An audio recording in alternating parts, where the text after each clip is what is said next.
అది దానికి ఉన్న పెద్ద గొప్పతనం. ఆ క్షణంలో అక్కడి నుంచి ఉంటుంది. ఓం నిధనపతయే నమః అన్నాను అనుకోండి, తీ మారేడుదలం పట్టుకున్నావా వెయ్యి అంటుంది. 3 సరళరేఖలో పడాలి కదా. నోటితో వాక్కు ఓం నిధనపతయే నమః భగవన్నామని చెప్పా. కాయము మారేడు దళాన్ని తీసింది. మనస్సు ఈ మారేడు దళం ఆయన పాదాల మీద పడుతోందని తెల్లటి పాదములను చూడగలగాలి. ఇదేం చేస్తుందంటే ఓం నిధనపతయే నమః, ఓం నిధనపతాంతికాయ నమఃకి ఉంటుంది. ఓం ఊర్ధ్వాయ నమః అనేటప్పటికీ నీకు చెప్పాను కదా, ఇలా పళ్ళెంలోంచి దళం తీయాలన్నమాట. దీనికి నేర్పేస్తుంది, ఇది తీసేస్తుంది. ఇది అలవాటు అయిపోయింది కదూ, నీకు వచ్చు కదూ చెప్పు అంటే ఓం ఊర్ధ్వలింగాయ నమః వేసేస్తూ ఉంటాడు. ఇదేం చేస్తుందంటే రేపు ఎన్నింటికి బయలుదేరితే బాగుంటుంది, శ్రీకాళహస్తి నుంచి మనం సాయంకాలానికి అందుకోవాలి, ఇంకో కార్యక్రమానికి వెళ్ళాలి, ఇక్కడ ఎన్నింటికి బయలుదేరితే బాగుంటుంది, మనం చేస్తామన్న పనులు ఎన్నింటికి పూర్తి చేయగలుగుతాం, భోజనం కాళహస్తిలో చేద్దామా ఇంకో చోట చేద్దామా, పని అయిపోయాక కాళహస్తిలో అంతసేపు ఉండడం ఎందుకు, మనం తొందరగా బయలుదేరితే బాగుంటుందా, ఇవన్నీ ఆలోచిస్తూ ఉంటుంది. పైకి ఊర్ధ్వలింగాయ నమః, హిరణ్యాయ నమః, హిరణ్యలింగాయ నమః, దివ్యాయ నమః, దివ్యలింగాయ నమః, ఇది అనేస్తుంటుంది, ఇది వేసేస్తుంటుంది. ఇది ఎక్కడో తిరుగుతూ ఉంటుంది. మళ్ళీ ఇదన్నా అయిపోవాలి, ఇవన్నా అయిపోవాలి. అప్పుడు మళ్ళీ వెనక్కి వస్తుంది. అయిపోయా మారేడు దళాలు అయిపోతే ఆగిపోవడం ఎందుకో, తెల్ల బియ్యం తీసుకో, కాస్త అక్షతం వెయ్యి, మళ్ళీ 2ంటికి ఉంటుంది, మళ్ళీ వెళ్ళిపోతుంది అక్కడికి. కాకినాడ వెళ్ళిన తర్వాత అబ్బో మళ్ళీ అక్కడ కొన్ని కార్యక్రమాలు ఉన్నాయి, ఇవన్నీ మనం చూసుకోవాలి జాగ్రత్తగాను, అలసటంటే అలా మరి చెయ్యొద్దు కార్యక్రమం అని ఏదో దాని గురించి ఏదో ఆలోచిస్తుంది. ఈలోగా మళ్ళీ అక్షతలు కూడా అయిపోతాయి, మళ్ళీ వెనక్కి వస్తుంది. ఇందులో ఒక్క నామం దగ్గర అది ఉంటే చాలా గొప్ప. అది మిగిలిన వాటిని యాంత్రీకరిస్తుంది. ఆటోమేషన్ అంటారే, అలా చేతిని చేసేయమంటుంది, నోటిని పలికేయమంటుంది, తాను వెళ్ళిపోతుంది. ఈశ్వరుడు అంటాడు నాకు మూడోది లేదు కదా, నీ పుచ్చుకోలేదండి. ఆయనకి అది కావాలి. అదేమన్నా తేలిక, అదేమన్నా మారేడు దళమా ఇచ్చేయడానికి? అలా ఇచ్చేసే శక్తి నాకుంటే ఇంకే. దానికి ఉన్న గొప్ప లక్షణం ఏమిటంటే మంచి మాటలన్నీ విన్నాం అనుకోండి, ఏంటో ఇవన్నీ కాదు, ఇక రేపటి నుంచి మనం పద్ధతి మార్చుకోవాలి, ఇంక నుంచి రేపటి నుంచి మనం ఇలా ఉంటామని గొప్ప సంకల్పం చేసేస్తుంది. ఏ ఉత్తమ సంకల్పం చేసిందో అదే బరువు అయిపోతుంది 2 రోజులకి. రోజు మనం వెంకటేశ్వర సుప్రభాతం 4 అయ్యేటప్పటికి లేచి స్నానం చేసి చదవడం అన్నది మొదలెట్టేద్దాం అంటూ 4 రోజులు ఎంత సంతోషంగా ఉంటుందనుకుంటున్నారు? చాలా బాగుంటుంది. మంగళవారం, బుధవారం, గురువారం, శుక్రవారం, శనివారం చేసేస్తాడు. ఆదివారం వస్తుంది. శనివారం రాత్రి నుంచే బెంగ. ఆదివారం అందరూ పడుకుంటారు హాయిగా కార్యాలయంలో వాళ్ళు. ఇదో అక్కర్లేని అలవాటు పెట్టుకున్నాను, 4ంటికే లేచిపోవాలి, 3:30కి లేవాలి, స్నానం చేయాలి, సుప్రభాతం చదవాలి, మళ్ళీ మధ్యాహ్నం పడుకోవడానికి అవ్వట్లేదు. అలా అనేసుకున్నాను. మానేస్తే ఏమవుతుందో, అడిగితే ఏమనుకుంటారో ఎవరినన్నాను. ఏడుస్తూ 4 అయ్యేటప్పటికి లేవలేక లేచి కౌసల్యా సుప్రజా రామ అని ఎందుకు వచ్చింది అంటే, ఏది ఇష్టపడిందో దాన్ని బరువు చేసుకుంటుంది. దానికి ఎప్పుడూ ఒకటి ప్రీతి ఉండదు, ఒకటి అప్రీతి ఉండదు. దానికి ఇవాళ నచ్చింది రేపు నచ్చదు, రేపు నచ్చంది ఎల్లుండి నచ్చుతుంది. దాని తమాషా అంతా ఇంత కాదు. దాన్ని ఎంత గొప్పగా చెప్పాడంటే ధూర్జటి శరణాగతి అంటాడు. సాధన చెయ్యగలిగినంత చేశాడు. నాకు అర్థమైంది ఏమిటో తెలుసా స్వామి, నా మనసు నా మాట వింటలేదు. అది ప్రథమ విజయం. నా మనసు నా మాట వింటలేదు, పూజలో నా మనసు నిలబట్టలేదని ఎవడైనా గ్రహించాడనుకోండి, వాడు మొదటి విజయం సాధించాడని గుర్తు. బెంగ పెట్టుకోక్కర్లేదు. ఓహో నా మనసు వింటలేదని తెలుసుకున్నాడు. దాంతో గొడవ పెట్టుకున్నారనుకోండి మీరు, చాలా ప్రమాదం. ఎందుకో తెలుసా, నువ్వు నా మాట వినవా, నామాలకు ఉండవా అన్నారనుకోండి, అది ఉండదు, వెళ్ళిపోతుంది. వెళ్ళిపోగానే మీరు విసిగి తిప్పి ఆ పళ్ళెం అక్కడ మారేసి లేచి వెళ్ళిపోయారనుకోండి, ఎప్పటికీ పూజ చేయలేదు. మీరు దాన్ని అనునయించాలి. పసిబిడ్డని అనునయించి ఇవాళ ఏమిటి నీకు కోట్ల జన్మల నుంచి అలవాటు చేసా ఇలా తిరగడం, ఇప్పుడు కొత్తగా రమ్మంటే ఎక్కడి నుంచి వస్తావు? అయినా పోన్లే మారదాం, కొద్దిగా అలవాటు చేసుకో. ఇవాళ 2, రేపు 3 ఉండాలి సుమా. ఒకవేళ నువ్వు లేవనుకో, నేను మళ్ళీ మొదటి నుంచి మొదలెడతా అని మీరు అది స్నేహభావంతో చెయ్యి పట్టుకుని ముందుకెళ్ళాలి. ఎందుకంటే చెప్పగా వింటుంది సుమండి, దానికి అదో లక్షణం ఉంది. మనసుతో అదో పెద్ద తమాషా. ఎవరు వద్దంటారో అదే జ్ఞాపకం చేస్తుంది. మళ్ళీ ఇది చెయ్యాలి కదూ అంటుంది, బరువుతోటో బాధతోటో. తర్వాత అందులో మాధుర్యాన్ని అందుకుంటుంది కాబట్టే శ్రీరామ నీ నామం ఎంత రుచిరా, ఎంత రుచి ఎంత రుచి ఎంత రుచిరా, పాలు మీగడల కన్నా పంచదార తేనెల కన్నా శ్రీరామ నీ నామం ఎంత రుచిరా అంటే ఏదో నాలుగు మీద సపరించేది అనేది అర్థం కాదు. చెప్పగా మాధుర్యం తెలుస్తుంది. అలా చెయ్యగా మాధుర్యం తెలుస్తుంది. అప్పుడు అలవాటు పడుతుంది. ఇందులో తమాషా ఎక్కడొస్తుందంటే అది క్రమక్రమంగా వెనక్కి వస్తుంది. రామకృష్ణ పరమహంస అందుకే ఒక మాట అంటారు. ఇప్పుడు ఒక గిత్తదూడ ఉందనుకోండి, గిత్తదూడని బండి కట్టించాలనుకున్నాడు రైతు. దాన్ని గిత్తదూడని బలవంతంగా తీసుకొచ్చి కాడి పెట్టి దాని మెడ కింద నుంచి పలుపు తీసి పక్కనున్నటువంటి కొమ్ముకేసి నడంటే అటు తిరుగుతుంది. దాన్ని మళ్ళీ ఇటు తీసుకొచ్చి యువతల ఎద్దుతో సమానంగా నడపడానికి చాలా సమయం పడుతుంది. బండి ఎత్తి రా అంటే అది రాదు. ముందు దాన్ని నిద్రపోతున్న దాన్ని లేపి తీసుకొచ్చి బండి దగ్గర నిలబెట్టి ఎత్తి కాడి కింద మెడపెట్టించి దానికి పలుపేసి నడిపించడానికి చాలా రోజులు పడుతుంది. మొదట అంత మొరాయిస్తుంది. ఓ 2 నెలలు అయిపోయింది అనుకోండి, అలవోకగా బలం ఉన్న రైతు అనుకోండి, కాలుతో ఆ బండి తాలూకా కొమ్ముని ఇలా ఎగరేసి చేత్తో పట్టుకుని పైకెత్తి అంటాడు. పడుకున్నది లేచి వచ్చి మెడపెట్టేస్తుంది. ఒక ఎద్దుకి 2 నెలల పాటు తర్ఫీదిస్తే లేచొచ్చి మెడ కాడి కింద పెట్టాలని అర్థమైంది. నీ మనసుకి తర్ఫీది ఇవ్వడం మొదలుపెట్టు, దానికి అలవాటు అవుతుంది నిలబడ్డం.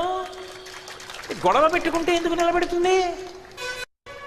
మొదటి విజయం ఎక్కడంటే అది విన్నట్టుంటుంది, వినకుండా పారిపోతుంది. అది తెలియాలి. ఇంకది మాట వింటలేదని తెలిసిపోయింది అనుకోండి, ఈశ్వర మీరు జోక్యం చేసుకోండి అని అడగాలి. అది ఆయనకే చెప్పాలి. ఎందుకంటే ఎవడిచ్చాడో వాడికే చెప్పాలి. ఎవడిచ్చాడు మనసు? నేను ఇవ్వలేదు, మీరు నాకు ఇవ్వలేదు. అందరికీ ఇచ్చినవాడు కాళహస్తీశ్వరుడు. శివ నేను ఎంత ప్రయత్నించినా నా మాట వింటలేదు, మీరు జోక్యం చేసుకుని నా మనసు నా మాట వినేటట్టు మీరే చెయ్యండి అని ఆయనకే చెప్పాలి. వినటం లేదన్న మాట వ్యతిరేకం కదా, అది ఆయనకి చెప్తే అప్పుడు ఆయన జోక్యం చేసుకుంటాడు. శరణాగతిలో ఏమవుతుందంటే వ్యతిరేకతలో పెడుతుంది. మీకు తేలికగా అర్థం అవ్వాలి అంటే నేను తరచుగా చెప్పే ఉదాహరణ ఒకటి చెప్తాను.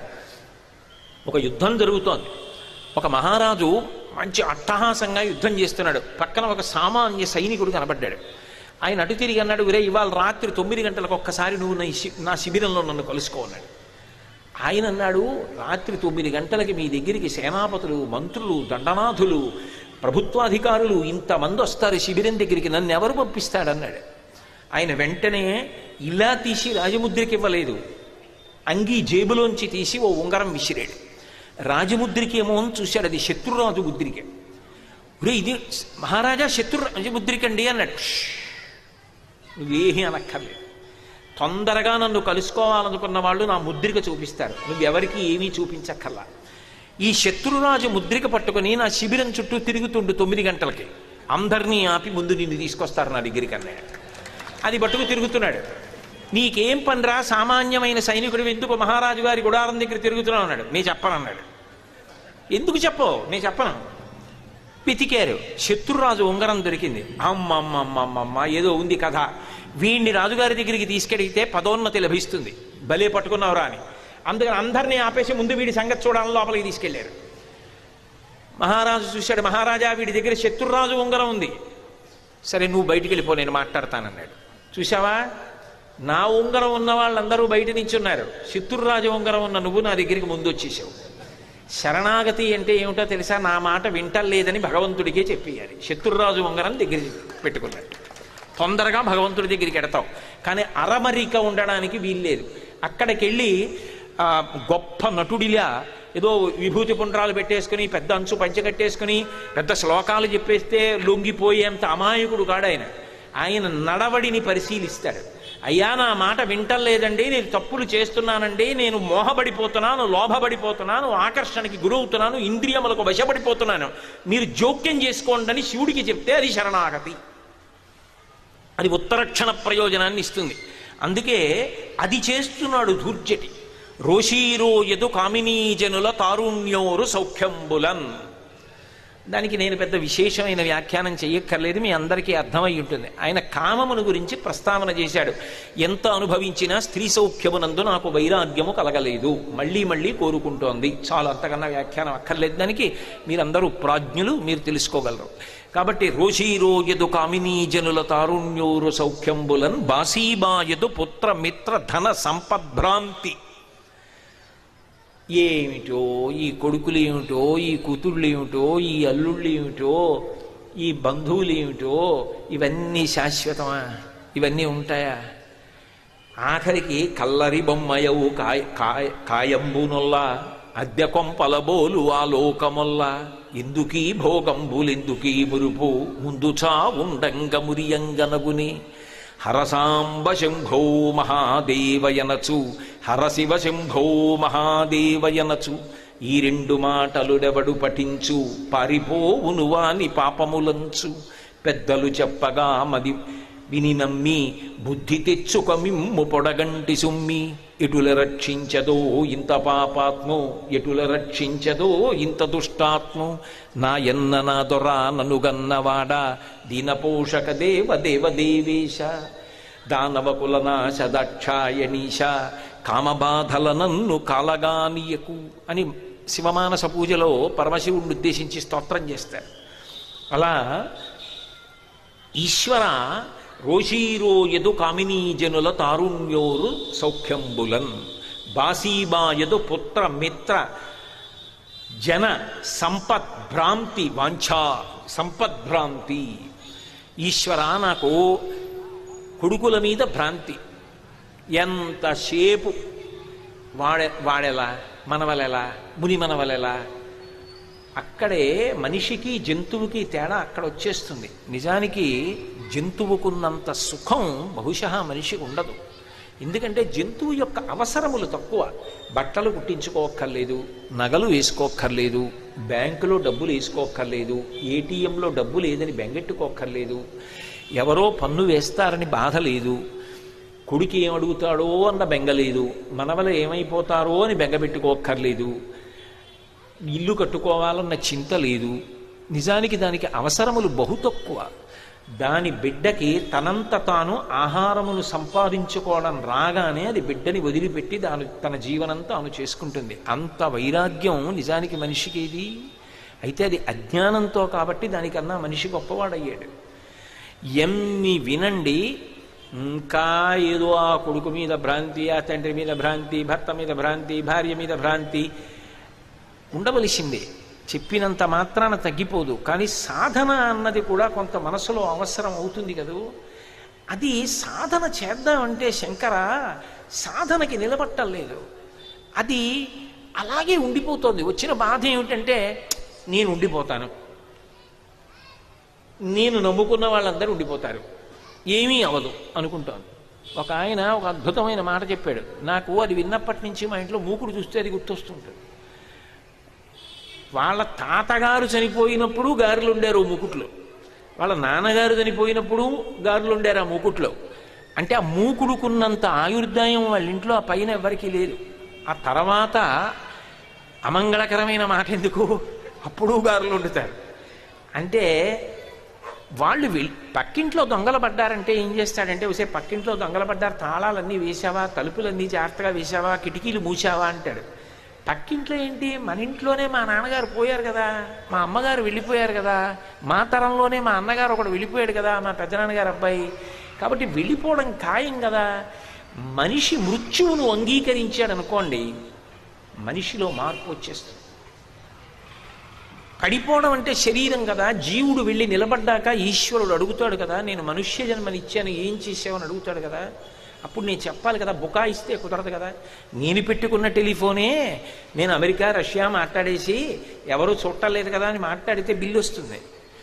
ఇంత ఎందుకు వేశారండి అని అడిగితే ఎన్ని క్షణాలు ఎన్ని నిమిషాలు ఏ తారీఖున ఎప్పుడు మాట్లాడారో అక్కడికి వచ్చి నిలబడకపోయినా కనిపెట్టి లెక్క చెప్పగలిగిన సాంకేతిక వ్యవస్థ మనకు దగ్గరే ఉంటే పరమేశ్వరుడి దగ్గర ఉండదు మనం చేసిన పాపపుణ్యాల లెక్క కట్టే వ్యవస్థ.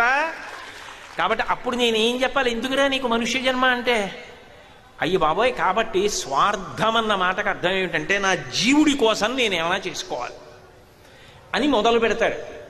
కానీ వచ్చిన బాధ ఏమిటంటే ఎంతసేపు ఎక్కడ ఆగిపోతున్నానంటే భార్య బిడ్డలు ఏదో కుటుంబ సభ్యులు అక్కడ ఆగుతున్నారు. సంపద్భ్రాంతి రోషీరోజదు కామినీ జనుల తారుణ్యోరు సౌఖ్యంబులన్ బాసీ బాయదు పుత్ర మిత్ర జన సంపద్భ్రాంతి. ఆ భ్రాంతి ఉందే అది పోవట్లేదు.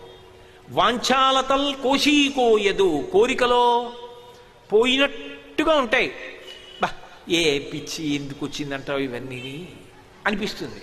మళ్ళీ అరగంట అవదు, లేదులే ఆ మాత్రం లేకపోతే ఎలా, ఆయన అంటే ఏదో వచ్చాడు కాబట్టి కాకినాడ నుంచి చెప్తాడు, సంసారాలు వదిలేస్తామా ఏమిటి ఆయన మాటలు విని, లేకపోతే ఇంకా కొంచెం ముందుకెడితే తేలిక మాట, ఆయన మాత్రం ఉద్యోగం చేయట్లేదా, సంపాదించుకోవట్లేదా, ప్రవచనానికి పుచ్చుకోవట్లేదు కానీ అంటారు తనని తాను సంతృప్తిపరచుకోవడానికి. కాబట్టి వాంఛాలతల్ కోసి కోయదు, దీని త్రుళ్ళనచవే శ్రీకాళహస్తీశ్వర. దాంతో వచ్చిన సమస్య ఏమిటంటే మొత్తం మాట వినలేదనుకోండి, గొడవ వదిలిపోయింది, నాకు దానికి పట్టలేదు. అది విన్నట్టుంటుంది, చక్కగా ప్రవచనం వింటుంది, చక్కగా పుస్తకాలు చదువుతుంది, చక్కగా మారినట్టుంటుంది. అరగంట అవదు మళ్ళీ ఇంకో దాన్ని అట్టుకుంటుంది.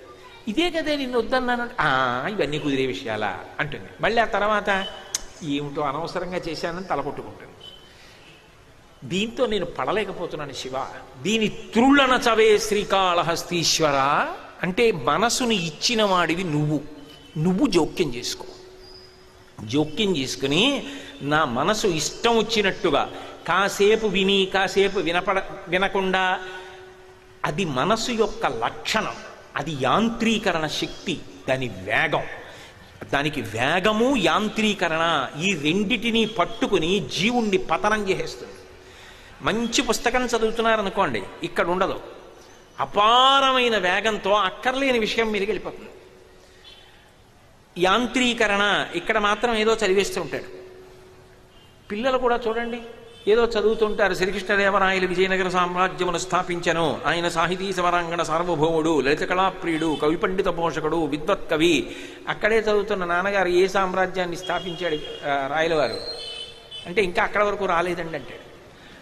అంటే తను చదివాడు. యాంత్రీకరణము మరి అది ఏమిటి ఆలోచిస్తోంది అప్పుడు అంటే, ఇప్పుడు చదువుతున్నాం కాబట్టి తెల్లవారకట్ట లేచి సాయంకాలం నాన్నగారు బహుశా మనం ఆడుకోవడానికి వెడితే కాదనరు, మన అదృష్టం లేచి ఇక్కడే తిరుగుతున్నారు కాబట్టి చదువుకుంటున్నాను అనుకుంటున్నారు. అది సాయంకాలం ఆడుకోవలసిన ఆటల గురించి ఆలోచిస్తూ ఇక్కడ యాంత్రీకరణతో చదివేస్తూ ఉంటుంది. దానికి వేగము వెళ్ళిపోతుంది, యాంత్రీకరణ ఇంద్రియములకు వదిలిపెడుతుంది. ఇది మనసు యొక్క గొప్పతనం. అందుకే దాన్ని ఎంత అందమైన తెలుగు మాటలు వేశాడండి అసలు. రోషీ రోయదు కామినీదనుల తారుణ్యోరు సౌఖ్యంబులన్ బాసీ బాయదు పుత్ర మిత్ర జన సంపద్భ్రాంతి వాంఛాలతల్ కోశీ కోయదు నామనంబకట. నీకున్ ప్రీతిగా సత్క్రియల్ చేసి చేయదు, దీని త్రుళ్ళనచవే శ్రీకాళహస్తీశ్వర. ఏమిటి త్రుళ్ళు దీనికి? విన్నట్టుంటుంది విందం, కోసినట్టుంటుంది కొయ్యదు, మారినట్టుంటుంది మారదు, నీ ఎందు భక్తితో ఉన్నట్టుంటుంది ఉండదు. నమ్మాలా నమ్మక్కర్లేదా? ఎంత చేసినా దీంతో నేను పడలేకపోతున్నాను, నువ్వే జోక్యం చేసుకో. జోక్యం చేసుకుని నా మాట నా మనసు వినేటట్టుగా నువ్వు నన్ను అనుగ్రహించు అంటే తాను పడుతున్నటువంటి కష్టాన్ని భగవంతుడికి చెప్తారు. దాన్ని శరణాగతి అంటారు. శరణాగతి అంటే తను ఏ ఇబ్బంది పెడుతున్నాడో ఆ ఇబ్బందిని భగవంతుడికి చెప్పి, భగవంతుడా జోక్యం చేసుకుని నన్ను కాపాడు, లేకపోతే నా జీవుడు పాడైపోతాడు, నన్ను రక్షించి నేను పునర్జన్మలలో తిరియక్కునైపోకుండా మనుష్య జన్మ యొక్క విలువ తెలిసి బ్రతికేటట్టుగా నువ్వు జోక్యం చేసుకో. అది వెంటనే అడగకూడదు, ముందు సాధన చేసి చేసి చేసి విఫలమైతే అప్పుడు ఆ విషయాన్ని పరమేశ్వరుడికి చెప్తారు. దాన్ని శరణాగతి అంటారు. ఆ శరణాగతి సిద్ధాంతాన్ని ఇంత అద్భుతమైనటువంటి తెలుగు మాటలతో ప్రతిపాదించాడు. శరణాగతి గొప్పతనం ఎక్కడుంటుందంటే, అద్వైత సిద్ధాంతంలో నయ్యితి నయ్యితి నయ్యితి నయ్యితి నయ్యితి అంటూ వెళ్ళిపోతే చిట్ట చివర ఎక్కడికి చేరిపోతాడో, ఉన్నటువంటి ఈ శరణాగతి సిద్ధాంతంలో కూడా చివరికి వెళ్ళిపోయేటప్పటికీ అక్కడికే చేరిపోతాడు. ఎందుకో తెలుసా? మనసు కానీ పరిశుద్ధమైందనుకోండి, మీరు శరీరంతో ఏం చేశారన్న దాని వలన పాపము రాదు. అదొక అద్భుతమైన విషయం. దానికి సాక్ష్యం సుందరకాండలో స్వామి హనుమ సీతాన్వేషణం చేస్తున్నారు. ఎక్కడ అన్వేషించాలి? గోశాల్లోనూ గుర్రాల శాలలోనూ వెతకరు కదా, స్త్రీలు ఎక్కడున్నారో అక్కడ వెతుకుతారు. వెతికినప్పుడు నచాకులీలా నచహీన రూపా నదక్షిణ నానుపచారయుక్త భార్యాభవత్తస్య నహీన సత్వా నచాపి కాంతస్య నకామనీయ. అత్యుత్తములైనటువంటి స్త్రీలు పడుకుని ఉన్నారు. మహర్షి గొప్పతనం ఎక్కడుందంటే, మాటలో సంస్కారం ఎక్కడుందంటే, ఈవిడ బట్ట ఆవిడ మీద, ఆవిడ బట్ట అటు పడున్నాయన్నారు. అలా ఉండగా హనుమ చూశారు. బయటికి వచ్చి అనుకున్నారు, అరే రే స్త్రీలు అలా నిద్రపోతుండగా చూశానే, పాపం కదా అనుకున్నారు. వెంటనే అన్నారు, నేను సీతమ్మని వెతకడం కోసం చూశాను, ఈమె సీతమ్మ కాదు అని వెళ్ళిపోయాను తప్ప నా మనసు యందు ఏ విధమైనటువంటి దోషము లేదే, నాకెవ్వరూ జ్ఞాపకం లేరే, నా మనసు కదలలేదే, నా మనసు అన్యభావన పొందలేదే, కాబట్టి నాకు దోషము రాలేదన్నారు. అంటే మనసు పవిత్రమైందనుకోండి, ఈ కంటితో చూడడం వల్ల వచ్చే దోషం ఉండదు. ఎవరో ఒక ఆయన ఎదురుగుండా కూర్చుని ఉంటే అలా చూస్తున్నాడు. ఆయన ఏమిటి అలా చూస్తాడేమిటి అనుకున్నారు. కానీ ఆయన అలా చూడడానికి కారణం ఏమిటంటే, సాక్షాత్తు పరమశివుడు కూర్చున్నట్టు పట్టుబట్ట కట్టుకుని విభూతి పుండ్రాలు పెట్టుకుని బొట్టు పెట్టు కూర్చుంటే చూడ్డానికి శివుడు కూర్చున్నట్టున్నాడు రా అన్న భావనతో, పరమ పవిత్ర భావనతో చూస్తున్నాడు. ఇప్పుడు ఆయన అదే పనిగా చూస్తున్నా ఆయన అన్యమనస్కంగా చూసినవాడు కాడు, ఆయన చూస్తున్నది పవిత్ర భావన చేత. మనసు మంచిదైనప్పుడు దోషమంటదు. మనసు మంచిదవ్వాలి అంటే శాస్త్ర పరిజ్ఞానము, మంచి విషయముల యొక్క స్పర్శ దానికి కావాలి. మీరు బాగా గమనించండి, ఇదొక్కటే కన్నం శరీరాన్ని పోషించడానికి. ఇందులోంచే ఆహారం వెడుతుంది, ఇందులోంచే మంచినీళ్ళు ఎడతాయి. కానీ ఇందులోంచి వెళ్ళిన ఆహారంలో దోషం వచ్చినా, ఇందులోంచి వెళ్ళే మంచినీళ్లలో దోషం వచ్చినా శరీరానికి అనారోగ్యం వస్తుంది. ఇంద్రియములకు మీరు వశపడిపోయి తొందరపడి తినకూడనిది తిన్నా, తాగకూడనిది తాగినా ఆరోగ్యము భ్రంశమైపోతుంది. అటువంటిది మనసు 5 కన్నములలోంచి వెళ్ళే వాటి మీద ఆధారపడుతుంది. కంటితో ఏం చూస్తున్నానో దానివల్ల ప్రభావితం అవుతుంది, చెవితో ఏది వింటున్నానో దానివల్ల ప్రభావితం అవుతుంది, ముక్కుతో ఏది వాసన చూస్తున్నానో దాని వలన ప్రభావితం అవుతుంది, ఏది ముట్టుకుంటానో దాని వలన ప్రభావితం అవుతుంది, ఏది రుచి చూస్తానో ఏది తింటానో దాని వలన ప్రభావితం అవుతుంది. అయినప్పుడు ఒక్క కన్నంలోంచి వెళ్ళిన ఆహారానికే ఇంత పెద్ద శరీరం ప్రభావితం అవుతుంటే 5 కన్నములలోంచి వెళ్ళేటటువంటి పదార్థముల విషయంలో మనిషి ఎంత జాగ్రత్తగా ఉండాలి, మనిషిని మనసుని కాపాడి పవిత్రంగా ఉంచుకోవడానికి. అందులో దోషం వచ్చిందనుకోండి, ఒక్క సంఘటన మనిషిని పతనం చేస్తుంది. అజామిలోపాఖ్యానంలో అజామిలుడు ఒక్కసారి చూడకూడదు చూశాడు, అంతే పతనం అయిపోయాడు జీవితంలో. పట్టుకుందంతే, మనసు మీద ముద్ర పడిపోయింది, బంకమన్ను మీద ముద్ర పడ్డట్టుగా పడింది, పతనం అయిపోయాడు. ఎంత జాగ్రత్తగా ఉండాలి, ఎంత పరాకవసరం. అది నాకు రాలేదనుకోండి సాధన చేసిన, అది ఈశ్వరుడికి చెప్పాలి. శివ మీరు జోక్యం చేసుకోండి, నేను నియంత్రించుకోలేకపోతున్నానని. అది శరణాగతి. శరణాగతి చేశాడనుకోండి, త్రికరణ శుద్ధిగా నిలబడగలిగాడు అనుకోండి, ఈశ్వరుడు వెంటనే జోక్యం చేసుకుంటాడు. రామకృష్ణ పరమహంస శరణాగతి గురించి చెప్తూ ఓ మాట చెప్తుండేవారు. వెనకటికి శ్రీ మహావిష్ణువు అకస్మాత్తుగా పాన్పు మించి లేచి వెడుతున్నాడు. లక్ష్మీదేవి ఎక్కడికి వెడుతున్నారండి? ఒక సాధు పురుషుడు ఏటి ఒడ్డున నడుస్తుంటే ఆయన్ని బెడ్డలు పెట్టి కొడుతున్నారు.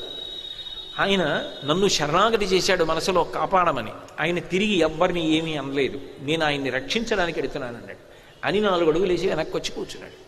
అదేం వెళ్ళలేదండి, ఆయన ఓ బెడ్డేశాడు అన్నాడు. నీవు సమస్త ఉపాయములను వదిలిపెట్టి ఈశ్వరుని యందు రక్షణను నిక్షేపించి నిలబడగలిగితే శరణాగతి. అందుకే అంత తేలిక. దూర్జటి నిలబడ్డాడు. రోషీరో యదు కామినీ జనుల తారుణ్యో రసౌఖ్యంబులన్ బాసీమాయదు పుత్ర మిత్రధన జన సంపద్భ్రాంతి వాంఛాలతల్ కోశీకో యదు నామనంబకట నీకున్ ప్రీతిగా సత్క్రియల్ చేసీచేయదు దీని త్రుళ్ళన చవే శ్రీకాళహస్తీశ్వర అని. శరణాగతి ఎంత ఉత్తరక్షణ ఫలితం ఇస్తుంది అంటే దానికి ప్రఖ్యాతమైనటువంటి ఉదాహరణ గజేంద్రమోక్షణమే. విష్ణువ శివుడా 2 ఉండవు, ఉన్నది ఒక్కటే పదార్థం. ఆ ఏనుగు అప్పటి వరకు పోరాడి పోరాడి పోరాడి చిట్ట చివరికి ఇక పోరాడలేక అప్పుడు శరణాగతి చేసింది. లావుక్కింతయు లేదు ధైర్యము విలోలంబయ్యే ప్రాణంబులా ఠావుల్ తప్పెను ముచ్చగొచ్చె తనవుండశ్యన్ శ్రమంబయ్యడి నీవే తప్ప ఇతప్పరం బెరుగా మన్నింపందగున్ దీనునిన్ రావే ఈశ్వర కావవే వరద సంరక్షింపు భద్రాత్మక అంది. ఇక నేనేమీ చెయ్యలేను, నువ్వే జోక్యం చేసుకోవాలి, నువ్వే కాపాడాలంది. అండంలో కూడా పోతన గారి భాగవతం దగ్గరికి వచ్చేటప్పటికీ ఒక విచిత్రం. ఆయన అన్నాడు, కలుగడే నా పాలి కలిమిలే ములులేక అడ్డుపడివాడు అంటూ లీలతో నా మొరాలింపడే మొరగుల మొరలిరుంగుచు తన్ను మొరగువాడు. ఆ వచ్చేటటువంటి వాడు ఎలా రావాలి అంటే తనని తాను మరిచిపోయి రావాలన్నాడు. శరణాగతి సిద్ధాంతము ఎంత గొప్పదంటే, ఇన్నాళ్ళు ఏం చేసావురా నాకు నియమం పెట్టడానికి అనలేదు. శరణాగతికి భక్తుడు నిలబడగలిగితే భగవంతుడు అలా వింటాడు. నిన్ను నువ్వు మరిచిపోయి రావాలి. ప్రహ్లాదుడి విషయంలో వచ్చినట్టు స్తంభంలోంచి వస్తానంటే కుదరదు. నిన్ను నువ్వు మరిచిపోయి రా. ఎలా? లీలతో నా మొరాలింపడే మరగొల మొరలిరుంగుచు తన్ను మరగువాడు. నిన్ను నువ్వు మరిచిపోయి రా అన్నాడు. ఎలా రావాలి? పోతన గారంతటి వారికి తర్వాతి పద్యం పళ్ళ అక్కడ పెట్టి సంధ్యావందనానికి వెళ్ళిపోతే రామచంద్రమూర్తి పోతన గారి రూపంలో వచ్చి పూర్తి చేశాడు. మళ్ళీ పోతన గారు వచ్చి చూసి ఆశ్చర్యపోయి కూతురుని అడిగారు, ఎవరు రాశారమ్మా ఈ పద్యాలని? నాన్నగారు మీరే కదా వచ్చి రాశారు, సంధ్యావందనానికి వెళుతూ పద్యాలు గుర్తొచ్చాయని వెనక్కి వచ్చి రాసి మళ్ళీ వెళ్ళారు కదా అంది. నేను కాదమ్మా రామచంద్రమూర్తి రాశాడన్నారు.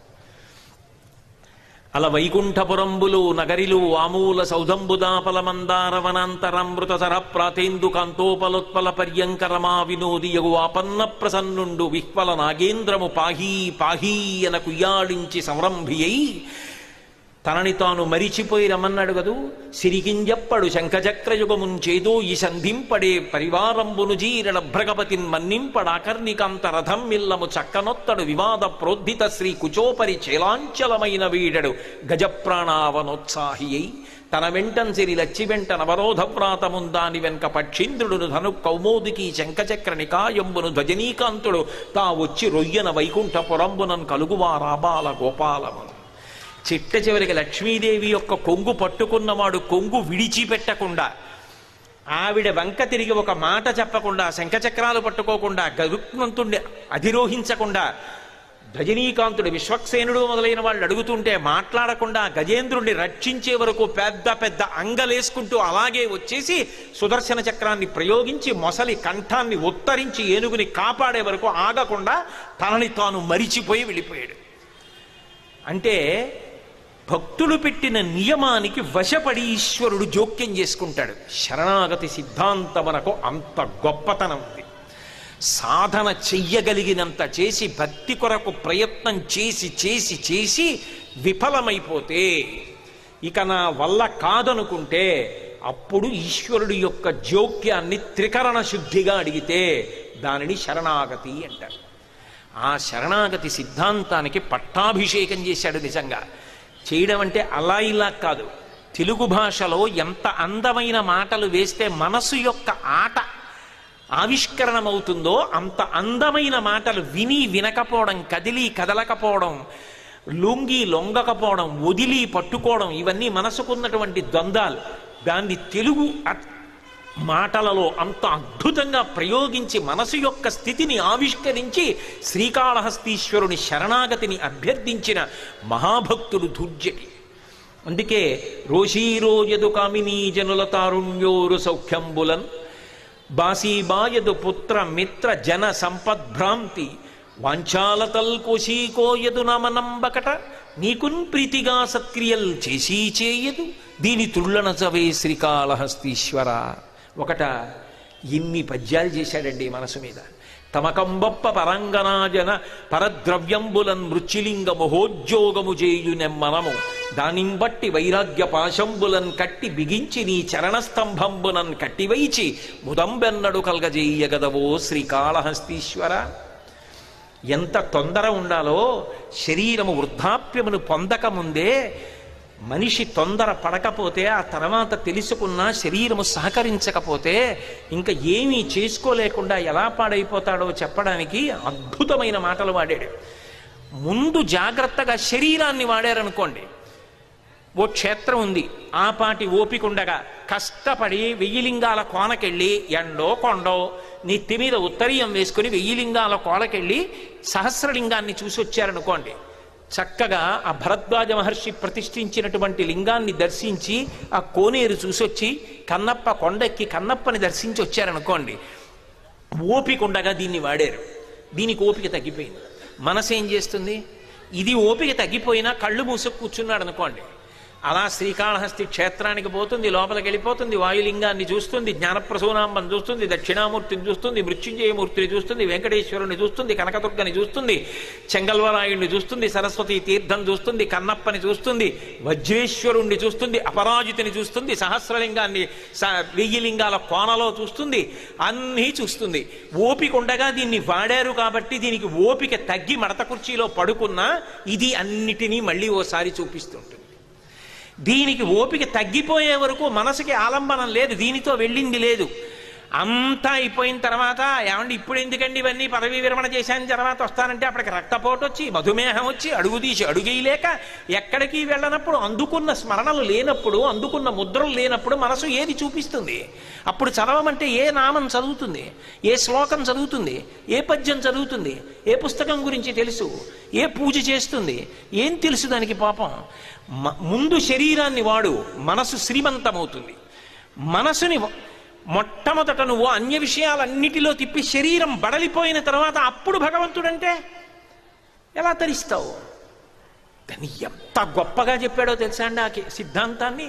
దంతంబుల్ పడనప్పుడే తనువుయం దారూఢియున్నప్పుడే కాంతాసంఘము రోయనుప్పుడే జరాక్రాంతంబు కానప్పుడే వింతల్ మేన చెరించునప్పుడే కురుల్ వెల్వెల్ల కానప్పుడే చింతింపన్వలమీ పదంబుజములన్ శ్రీకాళహస్తీశ్వర. శరీరానికి మనసుకి ఉన్నటువంటి అనుబంధాన్ని ఎంత జాగ్రత్తగా రెండిటినీ కలిపి వాడుకోవాలో, అలా వాడకపోతే మనిషి జన్మ ఎలా పతనమవుతుందో ఎంత అద్భుతంగా విశ్లేషించాడండి మహానుభావుడు. కాళహస్తీశ్వరుణ్ణి ఉద్దేశించి చెప్పుకుని తరించిపోయాడు. అటువంటి కాళహస్తీశ్వర శతకంలోంచి ఇదో నా చేతనైనంత మేర ఈ 3 రోజుల ప్రవచనం చేశాను. మీ అందరూ కూడా ఇంత ప్రేమాభిమానాలతో వచ్చి అంత ఇరుగ్గా తల్లులందరూ అలా అంత ఇరుగ్గా మధ్యలో ఉన్నటువంటి త్రోవలో కూడా కూర్చుని అన్ని 100 మంది అలా నిలబడి అంత భక్తితో విన్నందుకు, మీ వంటి పరమ భాగవతోత్తములు శ్రీకాళహస్తి పట్టణం అంటే పెట్టి పుట్టాలి. అక్కడ పుట్టడం అంటే అక్కడ పుట్టి అక్కడ పెరిగి అక్కడ కాపరాలు చేస్తూ అక్కడ నివాసం ఉంటున్నారు, రోజు ఆ గోపురాలు చూస్తున్నారు, గుళ్ళోకి ఎడుతున్నారంటే మీ వంటి భాగవతోత్తముల యొక్క ముఖాల్ని 3 రోజుల పాటు చూడడమే నాకు గొప్ప అదృష్టం. మీ అందరి మధ్యలో కూర్చుని ప్రవచనం చేసేటటువంటి అదృష్టానికి నేను పాత్రుణ్ణి కావడం, ఈ శ్రీకాళహస్తి క్షేత్రం దినదిన ప్రవర్ధమానమవుతూ అనేకమైనటువంటి క్షేత్రాల్ని ఎంతో గొప్పగా అభివృద్ధి చేస్తున్నారు. ఆ భరద్వాజ తీర్థం చూస్తుంటే ఆ దేవాలయాలు, ఆ 1000 లింగాల కోనకి కొండలో గొప్ప రహదారిని నిర్మాణం చేస్తున్నారు, దేవాలయాన్ని ఎంతో వృద్ధిలోకి తీసుకొస్తున్నారు. మీ అందరూ కలిసి చేయి పట్టుకుని ఒకటై మా కాళహస్తి దేవాలయాన్ని మా పట్టణాన్ని అభివృద్ధి చేసుకుంటామని మీరు చూపిస్తున్నటువంటి సమైక్యతా భావానికి మీ అందరికీ నా హృదయపూర్వకమైనటువంటి అభినందనలు తెలియచేస్తూ, మీ అందరూ ఇంత ప్రేమని చూపించినందుకు నా ధన్యవాదములు తెలియచేసుకుంటూ సెలవు తీసుకుంటున్నాను.